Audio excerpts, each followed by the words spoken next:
Berpuasa bukan berarti aktivitas harus terhenti.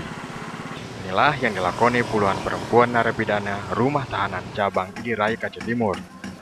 Untuk mengisi hari, para perempuan ini belajar menjahit pakaian. Pembekalan yang diprakarsai Dinas Sosial Aceh Timur ini bertujuan agar para tahanan mandiri saat menghirup udara bebas tadi, termasuk tidak mengulangi perbuatan kriminal yang sempat dilakukannya.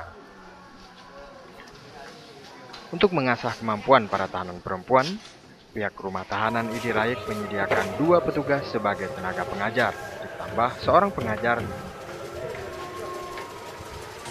Sejak Ramadan tiba, pihak rutan bekerja sama dengan Dinas Sosial gencar melakukan berbagai kegiatan keagamaan. Selain itu juga dilangsungkan berbagai aktivitas kesenian agar narapidana tidak stres menjalani ibadah puasa dalam penjara. Kalau kegiatan yang pertama yang rutin yaitu pengajian, ya.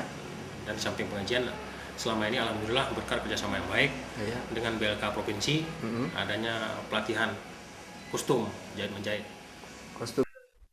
Mayoritas narapidana perempuan di rutan ini merupakan ibu rumah tangga yang terlibat kasus narkoba.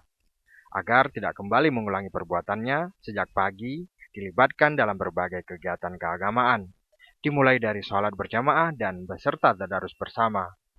Dari Aceh Timur, Said Maulana melaporkan untuk Aceh Video.